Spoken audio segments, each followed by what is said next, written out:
आपकी biology teacher. आज मैं अपनी वीडियोस के थ्रू स्टार्ट करवाऊंगी 9th क्लास की biology book which is according to your Punjab text. Start करते हैं हम बायोलॉजी 9th क्लास की बायोलॉजी का पहला चैप्टर जिसका नेम है इंट्रोडक्शन टू बायोलॉजी। अब चैप्टर को भी स्टार्ट करने से पहले ये समझना बहुत जरूरी होता है कि हमारा चैप्टर का नेम हमसे क्या कह रहा है। इट मीन्स हमने इस पूरे चैप्टर में किससे रिलेटेड बातें पढ़ना शुरू करनी है। तो चैप्टर को स्टार्ट करने से पहले, पहला टॉपिक पढ़ने से भी पहले इस बात को समझते हैं कि आपका चैप्टर का नेम आपसे क्या कह रहा है। जैसे कि आप सब स्टूडेंट्स के पास आपकी बुक्स हैं, आप लोग देख रहे हैं, आपको पता है कि आपके चैप्टर नंबर 1 का नेम है इंट्रोडक्शन टू बायोलॉजी। जैसे यहाँ लिखा हुआ है इंट्रोडक्शन टू बायोलॉजी, यानी इंट्रोडक्शन पढ़ना है, हमने तारुफ पढ़ना है। किसका? बायोलॉजी का। हमने बायोलॉजी का तारुफ पढ़ना है। ऐसा क्यों है कि चैप्टर 9th क्लास की चैप्टर नंबर 1 आपका बायोलॉजी का रखा गया और उसमें इंट्रोडक्शन दिया जा रहा है? इसकी रीजन क्या है? रीजन ये है कि 8th क्लास तक आप लोग एक ही सब्जेक्ट पढ़ते आते हैं, वो है साइंस के नेम से एक सब्जेक्ट। उसके अंदर थोड़ा सा टच होता है बायोलॉजी का भी, केमिस्ट्री का भी, फिजिक्स का भी, और साइंस की पूरी बुक एक मिक्सचर होती है इन तीनों सब्जेक्ट्स का। तो आपको एग्जैक्टली ये नहीं पता होता कि साइंस का कौन सा पोर्शन सिर्फ बायो में आएगा, कौन सा पोर्शन सिर्फ फिजिक्स में और केमिस्ट्री में आएगा। तो अपने इस सब्जेक्ट को, बायोलॉजी को स्टार्ट करने से पहले, बायोलॉजी का सब्जेक्ट आगे नेक्स्ट चैप्टर्स की तरफ बढ़ने से पहले ये बहुत जरूरी है कि आपके लिए एक चैप्टर रखा जाए जिसमें आपको सिर्फ इतना बताया जाए कि बायोलॉजी के अंदर कौन सा पोर्शन आता है साइंस का। क्लियर? यानी हम इंट्रोडक्शन पढ़ेंगे, तमाम उन सारे रिलेटेड बातें पढ़ेंगे सिर्फ बायोलॉजी से, जिससे एंड पे चैप्टर के इंशाल्लाह एंड पे आपको इस चीज का बहुत अच्छे से कॉन्सेप्ट क्लियर हो जाएगा कि साइंस का कितना पोर्शन, यानी साइंस का कौन सा पोर्शन ऐसा होता है जो सिर्फ हम बायोलॉजी के अंदर पढ़ते हैं। क्लियर? तो अब हम यानी इस चैप्टर के अंदर तो हम इंट्रोडक्शन टू बायोलॉजी पढ़ने जा रहे हैं। यहां तक में आपको समझ आ गई होगी बात की कि हम इंट्रोडक्शन पढ़ेंगे इस पूरे चैप्टर के अंदर बायोलॉजी का। अब जो आपका सबसे पहला टॉपिक या सबसे पहली डेफिनेशन जो आपकी इस चैप्टर नंबर 1 के अंदर रखी गई है वो है साइंस की। क्यों? ऐसा क्यों है? चैप्टर हम बायोलॉजी के इंट्रोडक्शन से पढ़े और स्टार्ट जो है आपका चैप्टर का वो साइंस की डेफिनेशन से स्टार्ट हो रहा है। उसकी रीजन क्या है? जैसे कि अभी मैंने पहले बोला कि साइंस एक हेड है, यानी एक ही बुक, जैसे 8th क्लास में आप पढ़कर आते हैं कि साइंस ही एक हेड है जिसके अंदर से मजीद जब आप 9th में आते हैं तो उसी साइंस के अंदर से डिफरेंट सब्जेक्ट्स निकालेंगे, यानी साइंस एक हेड है। तो जब बाकी सब्जेक्ट को पढ़ने से पहले ये बात बहुत जरूरी है कि आपको पता हो कि एग्जैक्टली साइंस वर्ड का मीनिंग क्या है।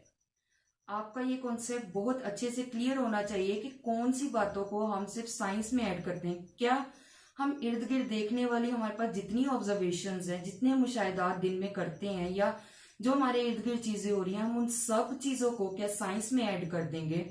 अक्सर स्टूडेंट से पूछा जाता है 1 वर्ड में डिस्क्राइब करें कि साइंस क्या है। वो कहते हैं कि साइंस नॉलेज है। क्या इस एक वर्ड से हमें बात समझ में आ जाती है? तो अब हम सबसे पहले इस लेक्चर में स्टार्ट करते हैं जिसका नेम है इंट्रोडक्शन टू बायोलॉजी। हमें ये बात तो पता चल गई कि हमने बायोलॉजी का इंट्रोडक्शन पढ़ना है। बायोलॉजी का भी इंट्रोडक्शन स्टार्ट करने से पहले अब हम स्टार्ट करने लगे हैं कि साइंस की डेफिनेशन हमसे क्या कहती है, यानी कौन सी चीज साइंस कहलाएगी। नॉलेज है, ये मैंने आपको पहले बताई बात कि नॉलेज कहते हैं बच्चे, अक्सर स्टूडेंट्स बोलते हैं कि ये नॉलेज है कोई। तो फिर यहां से एक क्वेश्चन अराइज होता है कि is everything that we observe called science? क्या हम जितनी भी चीजें इर्द गिर्द हमारे नॉलेज में है या हम ऑब्जर्व कर रहे हैं तो क्या सारी की सारी चीजें साइंस के अंदर आ जाएंगी? इस तरह तो हम ऑब्जर्व ये भी करते हैं कि पाकिस्तान में रहते हुए बहुत से लोगों को अच्छे से पता होगा कि हमने बहुत सी सुपरस्टिशंस बना के रखी हुई है। यानी अगर हमारे घर के बाहर छत पे कौवा बोले तो मेहमान आएगा, काली बिल्ली रास्ता काट जाए तो बुरा होता है। ये सारी चीजें भी हमने ऑब्जर्व की हुई हैं। लोग कहते हैं हमने ऑब्जर्व की है, ऐसा होता है। तो क्या हम इस चीज को भी साइंस के अंदर एंटर कर देंगे? ये साइंस का पोर्शन बन जाएगा क्या? तो अब हमने साइंस की डेफिनेशन सीखनी है। किस तरह सीखनी है? ऑब्जर्वेशंस और साइंस, कौन कौन सी ऑब्जर्वेशन साइंस के अंदर आएंगी, ये चीज हमने पढ़नी है। तो हम पढ़ते हैं साइंस की डेफिनेशन। उन्होंने कहा साइंस है तो ऑब्जर्वेशन ही, in which observations are made, यानी साइंस क्या है? सबसे पहला स्टेप है, इसे ऑब्जर्वेशंस की जाती हैं। ठीक, एक्सपेरिमेंट्स आर डन, यानी ये नहीं कि आपने खाली ऑब्जर्वेशन कर दी और आपने कह दिया ये साइंस है। जो आपने ऑब्जर्व किया है, जो आपकी ऑब्जर्वेशंस हैं, जो आपके मुशाहिदात हैं, उन पे एक्सपेरिमेंट्स करें। उन एक्सपेरिमेंट्स को अपने ऑब्जर्वेशन के साथ रिलेट करके सपोर्ट करवाएं कि हाँ जो मैंने ऑब्जर्वेशन की है उसको एक्सपेरिमेंट किया है तो वो सपोर्ट कर रहे हैं मेरे एक्सपेरिमेंट। किस तरह सपोर्ट करेंगे आप? कैसे अगले को आंसर कैसे देंगे कि हाँ जो मैं एक्सपेरिमेंट कर रहा हूं या कर रही हूं वो एक्सपेरिमेंट्स जो है वो मेरी ऑब्जर्वेशन के हिसाब से हैं। तो आपने अगले को लॉजिकल कंक्लूजन निकाल के देने हैं। यानी सबसे पहला स्टेप है आपने ऑब्जर्वेशन करनी है। ऑब्जर्वेशन करने के बाद आपने उस ऑब्जर्वेशन के हिसाब से एक्सपेरिमेंट्स करने हैं, उसको यकीनी बनाना है। ऑब्जर्वेशन करने के बाद छोड़ नहीं देना। अगर आपने खाली ऑब्जर्वेशन कर दी तो वो खाली ऑब्जर्वेशन आप साइंस के अंदर नहीं एंटर करेंगे, वो साइंस का पोर्शन नहीं है। आप ऑब्जर्वेशन करने के बाद उस चीज के बार बार एक्सपेरिमेंट्स करते हैं। एक्सपेरिमेंट्स करने के बाद भी वो भी साइंस नहीं है। फिर उसके बाद आप उसके अंदर से लॉजिकल कंक्लूजन निकालें तो लोग उस ऑब्जर्वेशन को साइंस मानेंगे। क्लियर? तो हमारे पास साइंस आज हमने एग्जैक्टली समझा कि साइंस क्या है। इन विच ऑब्जर्वेशंस आर मेड, जिसमें ऑब्जर्वेशंस की जाएं, एक्सपेरिमेंट्स आर डन, फिर उन ऑब्जर्वेशंस के लिए एक्सपेरिमेंट्स किए जाएं। एक्सपेरिमेंट्स करने के बाद उनके अंदर से लॉजिकल कंक्लूजन निकाले जाएं और ड्रॉन यानी लॉजिकल कंक्लूजन्स को निकालना। यहां तक आई थिंक सो समझ आ गया होगा कि हम लोगों ने इंट्रोडक्शन टू बायोलॉजी का चैप्टर स्टार्ट किया है। हमें पता चल गया कि इंट्रोडक्शन टू बायोलॉजी के चैप्टर में हमने स्टार्ट करना है, तो यानी हमने इसमें बायोलॉजी का इंट्रोडक्शन पढ़ना है। फिर हमने साइंस की डेफिनेशन सीखी। साइंस की डेफिनेशन सीखना इसलिए जरूरी था कि बायोलॉजी उसी साइंस के सब्जेक्ट से निकला है, यानी वो हेड है। तो पहले हमें हेड को, साइंस को समझने की ज्यादा जरूरत थी। हमने आज साइंस की डेफिनेशन यहां तक समझी। अब जब बार बार मैं बोल रही हूँ कि ये हेड है, तो पहले कहते हैं कि पहले जमाने में, एंशिएंट टाइम्स में, scientific information were included in one head. पहले वाले वक्तों में बायो, फिजिक्स, केमिस्ट्री नहीं हुआ करती थी। ये अब आज के दौर की बातें हैं। ये सब पहले सिर्फ एक ही बुक हुआ करती थी साइंस की। जैसे हम 8 में अब एक ही बुक पढ़ते हैं, इस तरह पहले वक्तों में सिर्फ एक ही बुक हुआ करती थी, या एक ही सब्जेक्ट हुआ करता था, या एक ही इंफॉर्मेशन का सोर्स हुआ करता था, वो था साइंस। हेड इस एक ही नाम से, मतलब उसके और कोई नेम्स नहीं थे। फिर आहिस्ता आहिस्ता क्या हुआ कि साइंटिफिक इंफॉर्मेशन बढ़ती गई, यानी लोग ऑब्जर्वेशंस करते गए, उस पे उन्हीं ऑब्जर्वेशन पे एक्सपेरिमेंट्स होते गए।